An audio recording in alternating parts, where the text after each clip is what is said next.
let's analyze this. So, WWE legend, former 16-time world champion and future Hall of Famer, John Cena, recently did an interview with WWE for an exclusive backstage from this past week's SmackDown Live.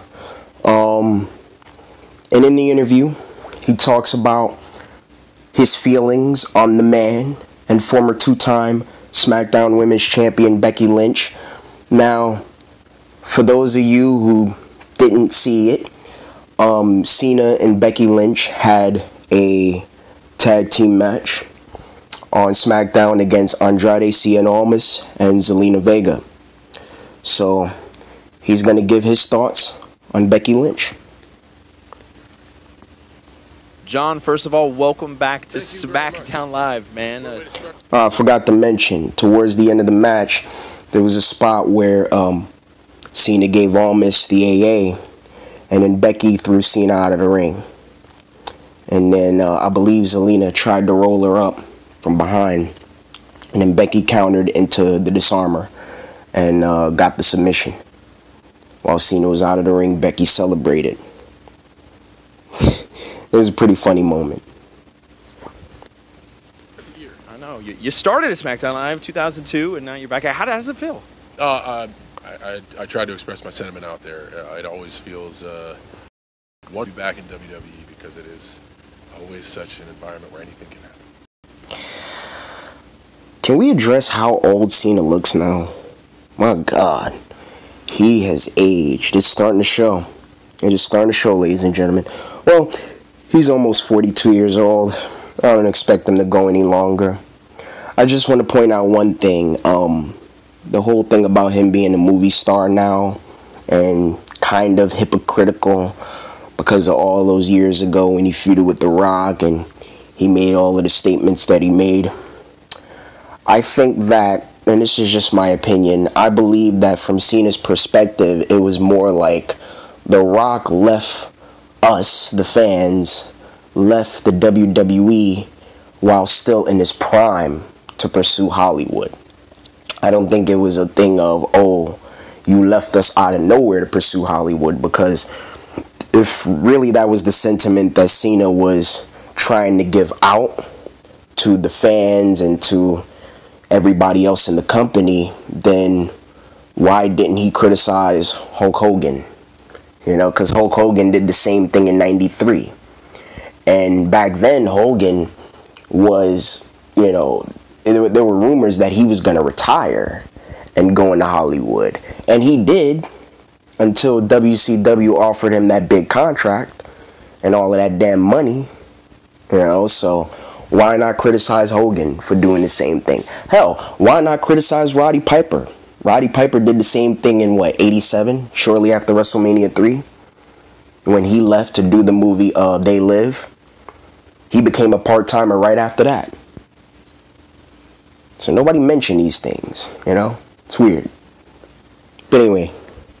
It's very true. Now, let me ask you this. Speaking of anything can happen, you came face-to-face with the man, Becky Lynch, out there. And before the match, you had a lot of good things to say. Does that still stand after everything that happened out there? Yeah, I said this in another journalist when I was promoting Bumblebee had asked me about how do I feel about Becky Lynch's character. And, man, it's not, she's the man. It's not, especially being in there with her tonight. It's not a character. It is Becky Lynch. And that's something I can relate to when I stand tall. It's essentially anger that Becky has had for the longest time of being held back. You know, she was one of the last of the 4 horsewomen to become women's champion. She was the third to last, I should say, because Bayley actually was the last one to become women's champion on the main roster. But Becky was the last one essentially to win any championship out of the 4 horsewomen of her, Charlotte, Sasha, and Bayley. People tend to forget Cena was almost fired at one point. And around late 02, he was almost fired. Because if you remember, when he came in, he was just generic, ruthless aggression babyface.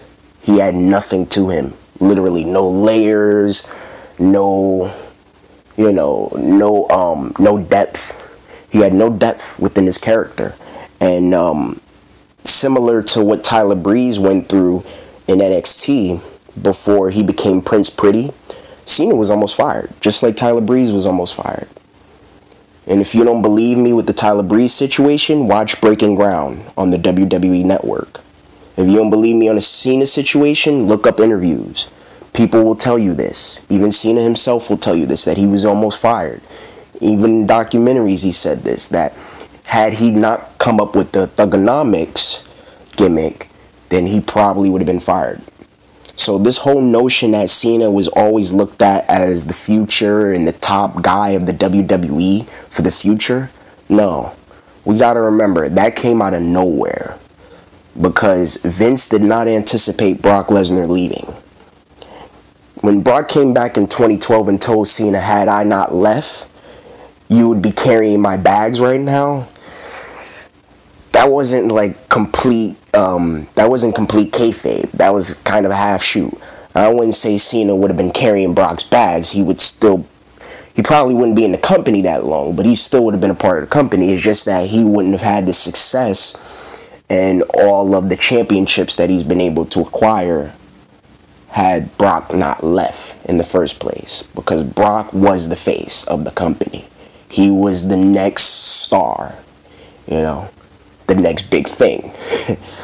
No pun intended. All in a WWE ring, people know they get the best of me. When Becky Lynch came out there and not only staked her claim, but said, listen, if I got to go through you to get it, I'll get it done. I looked into her eyes and I know she meant it. And that's very rare. I hope the other WWE superstars, regardless of gender, were paying attention to the attitude of Becky Lynch. Because sometimes you got to announce your presence with authority. So that's not the way I do things sometimes, but that's the way a young John Cena would have done it for sure. And that's kind of why, even with all that stuff that happened out there, I thought I was doing good, and then I was thrown out of the ring by Becky, and then she ended up getting a win. I would have done the same thing. I know how tough it is to be overlooked. I know how tough it is to... Well, you weren't really overlooked now. Let's not stretch it that far. I mean, at one point, your job security was on the line, John. But you weren't... Come on now. You weren't overlooked. You became world champion within 3 years of your debut. That doesn't sound like being overlooked to me. Now, you would have been overlooked had Brock stayed in the company. That I don't doubt whatsoever. But you've never been overlooked. Let's chill. There was some moments where it was like, oh my God, am I gonna stay here or am I not? Am I gonna still be here or not? What is gonna happen day to day? There was some doubts of that, but you weren't overlooked, John. WWE Vince has always loved you from day one. Let's be real, okay? To try to do your best every night and not get noticed. And then finally for something to happen inside you where you feel comfortable. And not only that, you feel confident. When you get that... Yeah, because Brock left. The confidence, you honestly, you feel like Superman. And that's why... and I go out there, I tell everybody, this is the Superman outfit, and I feel like Superman. So... No, don't start now. Don't start with that now. It's good to see someone step up and come eyeball to eyeball with me and be like, hey, if this is what we got to do, we got to do it. And I really was honored to be on their team tonight because that's not an attitude I've seen in the ring for a long, long time.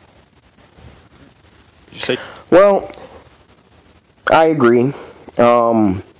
Becky has it. Becky has it, ladies and gentlemen.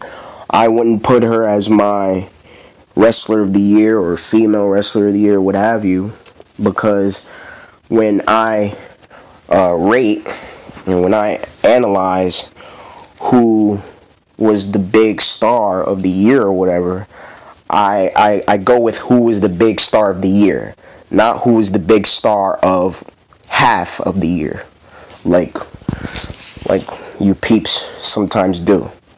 and your personal bias, agenda-driven bias. She had ruthless aggression? No, because that's way out of date, guys. That's it's 2019. I mean, no. She, I will say this: she has all the attributes. She certainly has the ability, as do many WWE superstars. She has all the attributes to succeed, and I was able to get one word into her, and that was, it is yours to lose. So time is a great thing as we reflect on 18 and look forward to 19. I would like to look forward to see what is the future of the man. She certainly has caught lightning in a bottle for the present, but the hard work starts now. Let's talk about 2018. It's been a big year for you going into 2019. By the way, agreed, John. Agreed. And I believe I believe Becky will be able to handle, being that top woman on the roster, being the man. As long as creative doesn't, fuck it up. We expect from John Cena. I'm literally on the search for balance. I am. I've told everyone in the WWE that I will not abandon ship. This is my home. This is my family. And I'm realizing how tough it is to balance everything. But I'm here. And the best I can do is manage my time the best I can and really just never leave my family out to dry. I have some wonderful opportunities coming up that I'm going to take advantage of. And a lot of that involves me being away from the WWE. But there are things that I want to pursue in life. And as a 41 going on 42-year-old man, I'm not afraid of taking those chances, even if some people are soured with my chances. But every second I have to myself, I wish there was a way to describe how busy I've been and the opportunity I was given to stay home, the opportunity with 40 figures of the WWE to be like, hey, you need to take some rest for you. And my immediate answer was no, put me on every show, not just SmackDown Live, not just the televised shows. I have a certain amount of time, and I'm doing every single show because this is where I feel I belong, and this is where I feel my family is. Even though it's been rumored that you don't want to do TV anymore, but I don't know, I guess that's just a rumor. I'm not sure. Well, that was John Cena talking about Becky Lynch being the future, and the torch that she has, it is hers to lose. And I agree. John is past his prime, He's not the I don't know. He's not the young dog anymore. He's old. So I wish him the best of luck. And I see him working one more big feud, one big storyline, and we'll start seeing him less and less. John Cena is an all-time great, whether you like it or not. He's personally in my top 10 of all-time WWE superstars. And yeah, we'll see what the future holds for Cena. Like I said, I wish him the best of luck. I won't be watching any of his movies, but I wish him the best of luck anyway. And 2019, I'm very confident will be the year of Becky Lynch, and she's going to main event WrestleMania. I stand firm by that. But we'll see. I'm out.